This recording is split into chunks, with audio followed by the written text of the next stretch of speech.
Macky Sall, au lendemain de sa réélection en 2019, nous avons tous constaté, ou sinon ceux qui s'intéressent véritablement à la politique au Sénégal, comment elle fonctionne, comment ça marche, ont compris en 2019, au lendemain, vous ne m'entendrez pas dire au lendemain de l'élection de Macky Sall. Je dirais toujours au lendemain de ce que Macky Sall a appelé sa victoire. Donc, pour plusieurs raisons, peut-être que je n'aurai pas le temps de développer ici, mais pour vous qui me suivez depuis un certain temps, vous pouvez réellement comprendre que moi, je n'ai jamais accordé de crédit à cette élection présidentielle de 2019. Donc, je me suis... Une élection où on voit des enfants voter, où on nous dit que pour une seule et unique, comment dire, pour la localité du Fouta, on a enregistré pratiquement le même nombre d'électeurs qu'à Thiès ou à Diourbel, les deux régions les plus peuplées à part Dakar. Donc, beaucoup de choses se sont passées lors de ces élections qui m'amènent à considérer qu'elles ne se sont pas déroulées dans la plus grande transparence, ou bien même dans la transparence pour ne pas utiliser de superlatifs. Donc, pour dire que, véritablement, Macky Sall, après sa réélection, a perçu Pastef comme véritablement l'objectif pouvant l'empêcher véritablement d'atteindre l'objectif qu'il voulait de se choisir un remplaçant. Parce que certains ont cru que Macky Sall voulait réellement briguer un troisième mandat pour rester au Sénégal après 2024. Moi, j'ai toujours battu en brèche cette théorie-là. J'ai toujours indiqué que en arrivant au pouvoir en 2000, parce que je suis allé au-delà de Macky Sall, pour véritablement parler de la gestion de Abdoulaye Wade.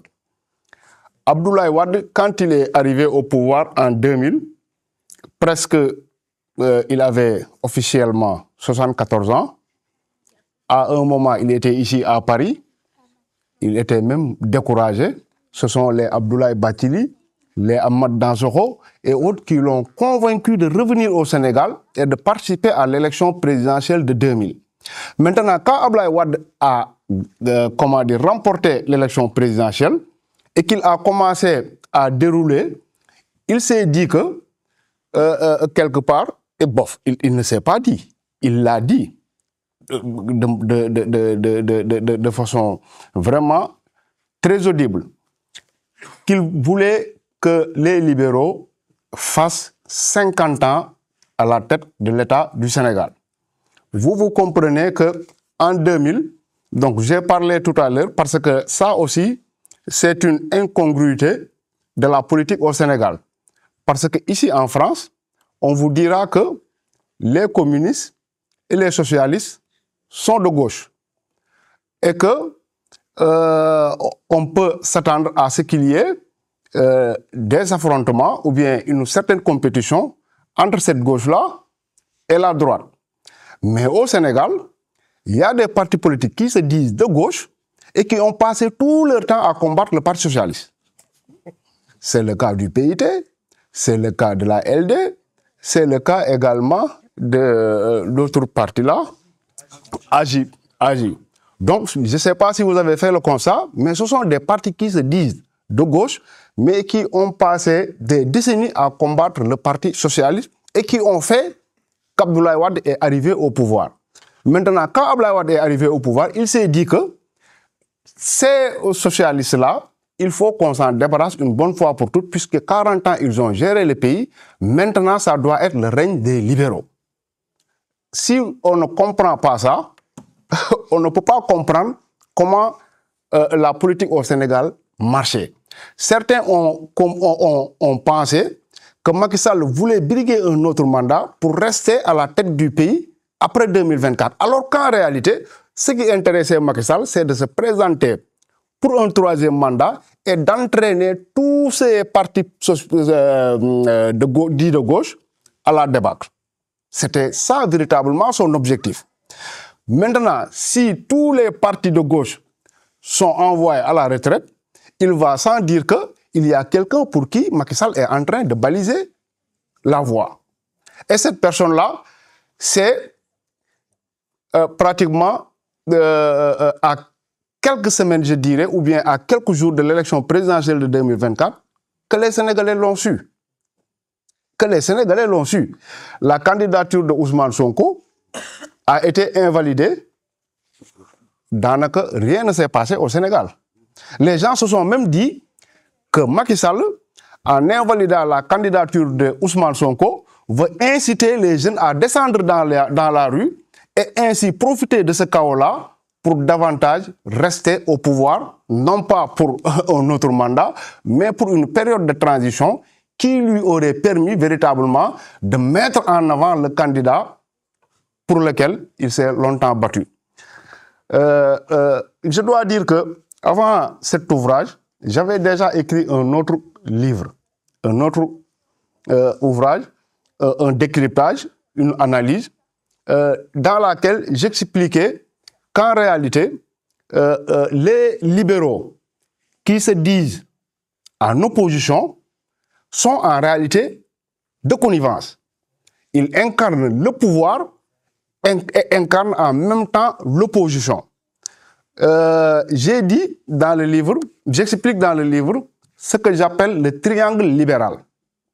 Le triangle libéral, c'est que il y a Abdoulaye Wade, le patriarche, le gourou, qui est là, avec ses enfants, et son souhait, c'est que ceux-ci le remplacent à la tête de l'État pour au moins 50 ans. Maintenant, pour ce faire, il avait non seulement besoin de se débarrasser des socialistes qui sont les adversaires naturels des libéraux. Je ne sais pas si vous êtes d'accord ou pas, mais au Sénégal, c'est comme ça que l'on perçoit la chose. Donc, les socialistes sont les adversaires naturels des libéraux. Maintenant, si je me débarrasse des socialistes définitivement, ce sont les libéraux qui vont se relayer à la tête de l'État pour, disait-il, 50 ans. Ainsi, je l'explique dans l'ouvrage, en 2004, c'est en 2004 qu'il a véritablement commencé à manœuvrer. Et c'est en 2004 que ce que j'appelle le triangle libéral a commencé à se dessiner. Abdoulaye Wade, le patriarche, constitue un angle de ce triangle-là. Macky Sall constitue un autre angle de ce triangle-là. Et Idrissa Seck est le troisième angle. Regardez bien, en 2012,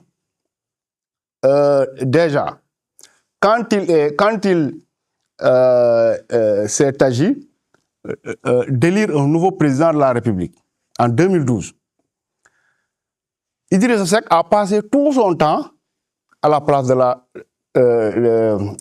l'indépendance. Tout son temps, il n'a pas battu campagne. Il a passé toute la période de la pré-campagne à vilipender Abdoulaye Wade. Il est même venu ici nous trouver, je ne sais quel constitutionnaliste, le Carcassonne là, pour nous l'amener au Sénégal, nous dire que voilà le plus grand juriste de France. Il dit que Abdoulaye Wade n'a pas droit à un autre mandat. Mais pendant qu'Idrissa Seck poussait les autres opposants à aller à la place de l'indépendance, mais Macky Sall et Abdoulaye Wade étaient sur le terrain en campagne.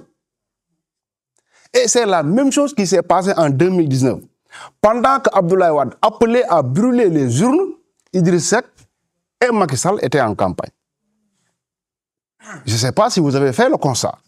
En 2019, quand Macky Sall partait au nord, Idrissa Seck partait au sud, au moment où Abdoulaye Wade appelait à brûler les lieux de vote, les bulletins de vote, à incendier les isoloirs. C'est une stratégie.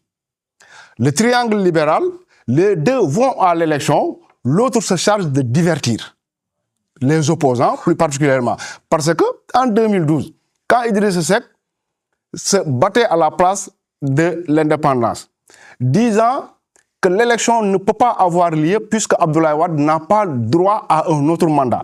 Mais les candidats qui l'ont suivi dans son combat, ils ont eu combien après le vote? Ils ont eu des 2% et des 5%. Maintenant, Macky Sall, qui avait compris dès cet instant-là qu'il fallait aller à la rencontre des Sénégalais, parce qu'en définitive, ce sont eux qui votent. Il est parvenu à engranger 27%, qui lui a permis de se qualifier au deuxième tour de l'élection présidentielle. Donc tout part de là. Mon premier ouvrage, ce qui l'a véritablement inspiré, parce que je suivais le procès de Karim Wade. Je le suivais, je partais même au tribunal suivre ce procès-là. À un moment donné, je me suis dit, mais cette affaire-là ne peut absolument pas être une affaire sérieuse.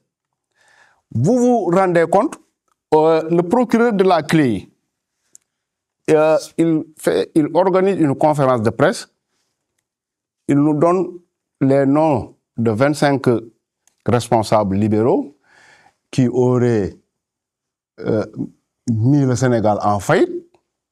On attendait à ce que ces 25 personnes-là soient poursuivies et que la preuve de leur culpabilité soit établie. On s'est rendu compte qu'en fin de compte, il n'y a que Karim Wade qui a été jugé. Et j'ai dit que la CREI est un instrument de victimisation. Si moi, Mame Birame Wathie, je détournais de l'argent ou je tuais quelqu'un de manière vraiment sans aucune équivoque, je suis le coupable. Si on amène la CREI pour me juger, 2 mois après, beaucoup d'entre vous auraient eu pitié de moi. Beaucoup d'entre vous trouveraient que ce procès-là n'est pas équitable, même si, comme je l'ai dit tout à l'heure, vous m'avez vu effectivement assassiner quelqu'un. Parce que c'est la CREI qui est faite ainsi. Abdou Diouf l'a créée en juin 1981.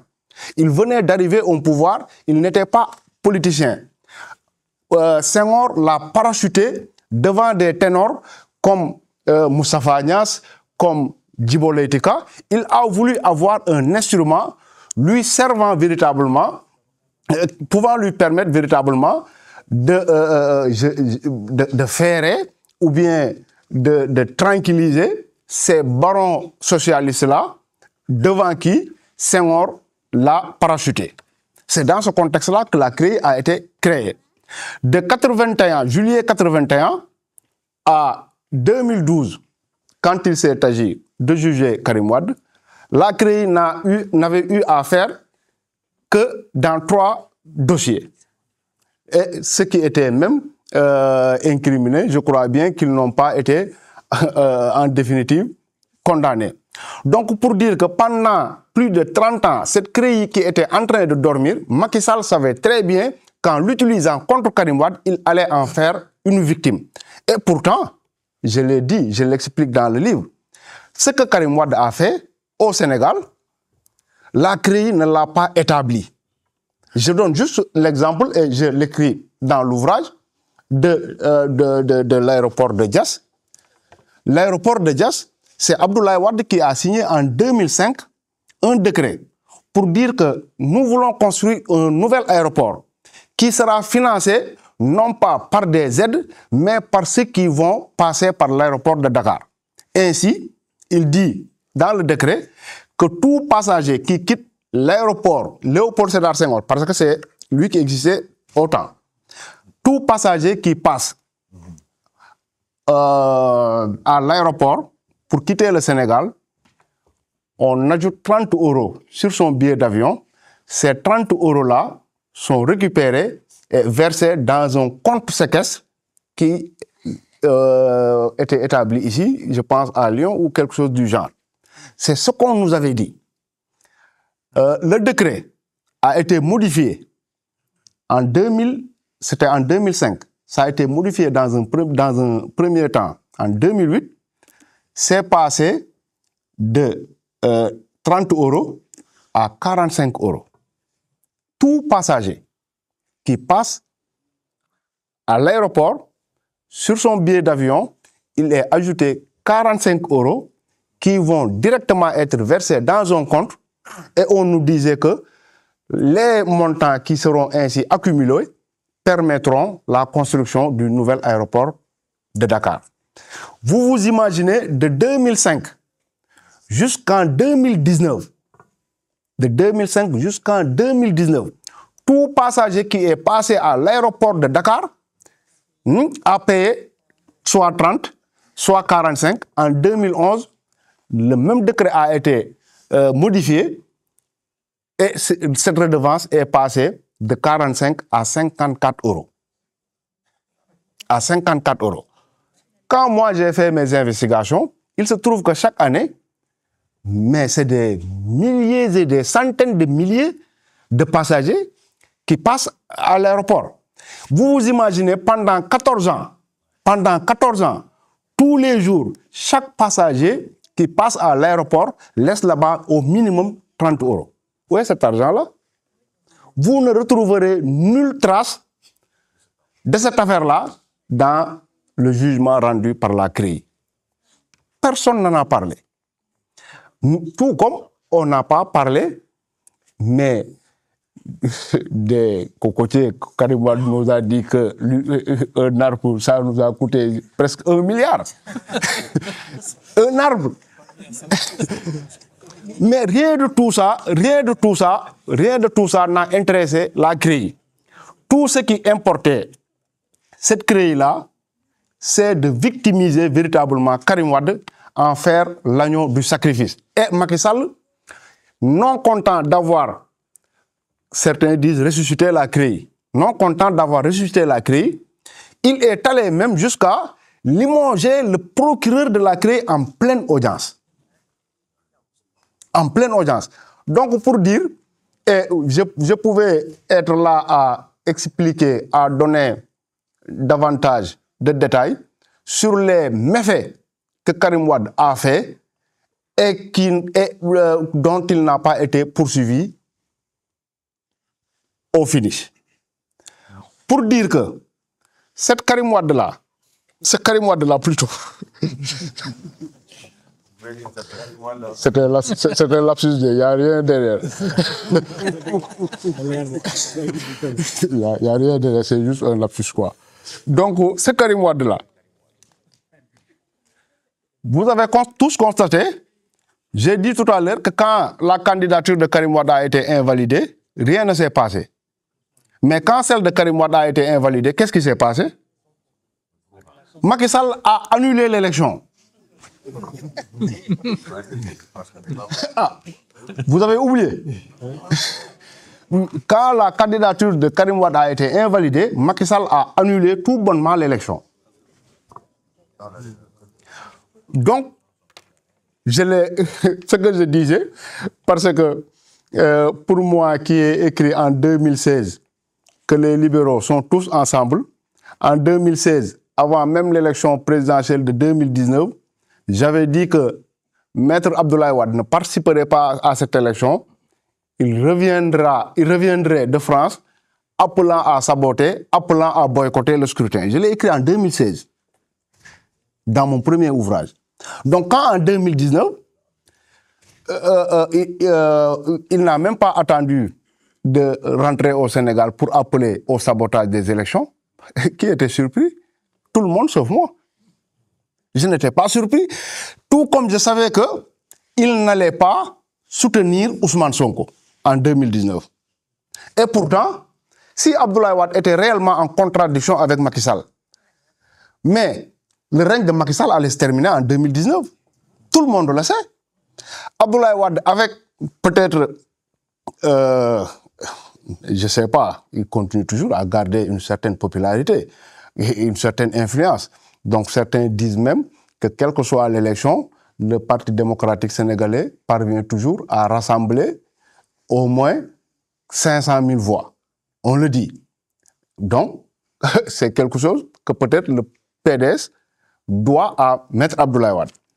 Mais Abdoulaye Wade, fort de cette popularité, fort de ce soutien des populations, il dit en 2019 que Macky Sall moo toroxal doomam, que Macky Sall a humilié son fils, que Macky Sall a envoyé son fils en prison, que Macky Sall l'a trahi. Mais ce qu'on pouvait attendre de lui, c'est qu'en 2019, Ousmane Sonko était là Idriss Seck était là pour nous débarrasser de Macky Sall, mais il n'avait qu'à soutenir soit son Ousmane Sonko, soit Idriss Seck, et on n'entendrait plus parler de Macky Sall. Mais qu'est-ce qu'il a dit? Il est revenu au Sénégal, il a appelé au boycott. Quand tu appelles au boycott, quand tu demandes à ce que les gens saccagent les bureaux de vote, mais c'est un soutien implicite à celui qui gère le pouvoir. C'est un soutien implicite à celui qui gère le pouvoir.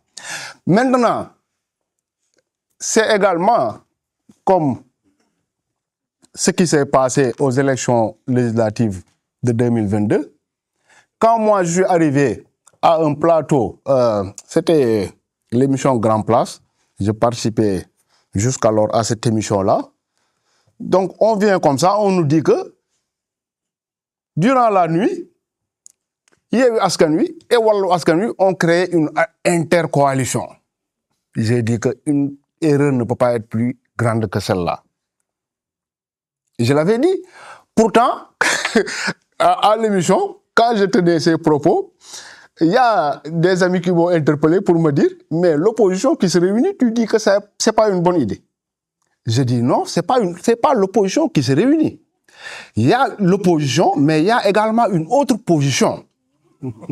Et si vous voulez rassembler ces gens-là pour aller à l'assaut de Macky Sall, mais ce qui va se passer, c'est que quand véritablement vous tiendrez Macky Sall et qu'il ne resterait plus qu'à lui mettre le coup de grâce, vous verrez que l'autre position va prendre une autre position. Et c'est ce qui s'est passé avec Yewwi Askan Wi.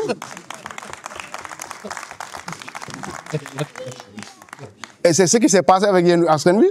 Entre le mois de janvier 2024 et le 24 mars 2024,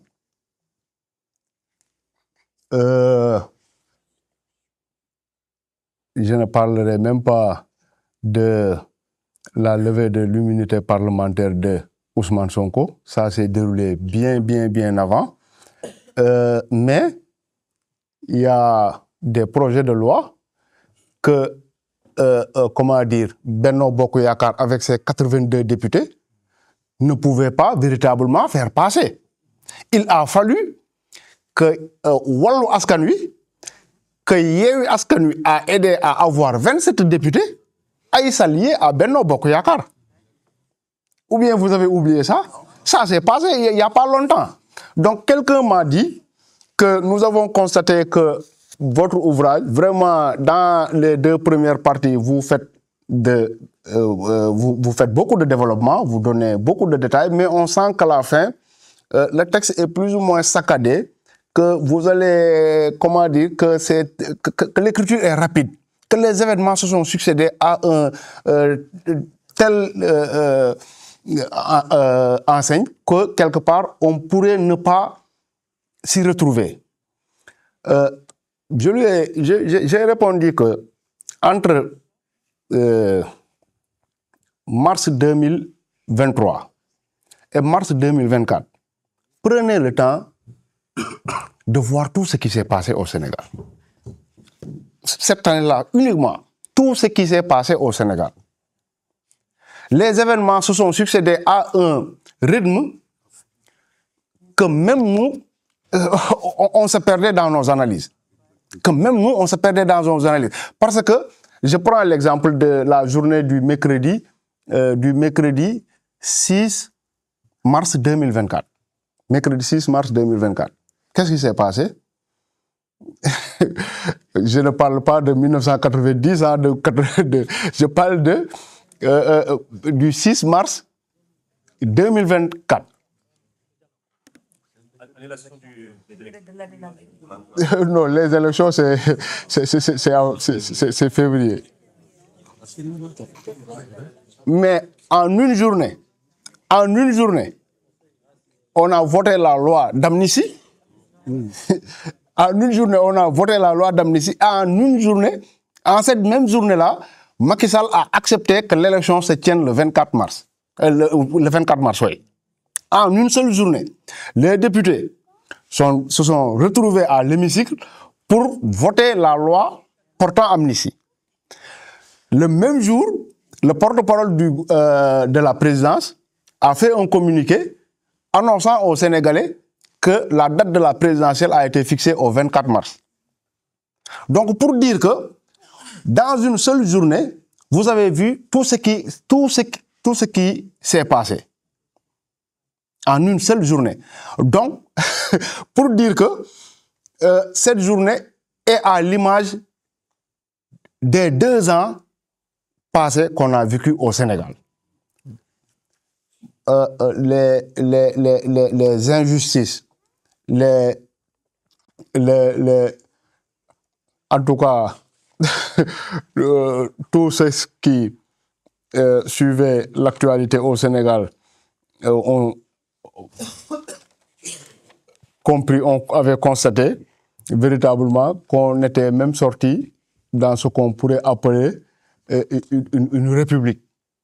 Macky Sall se considérait tout simplement comme un roi, comme un suzerain, quelqu'un qui a tous les moyens et qui n'hésite pas véritablement à les utiliser.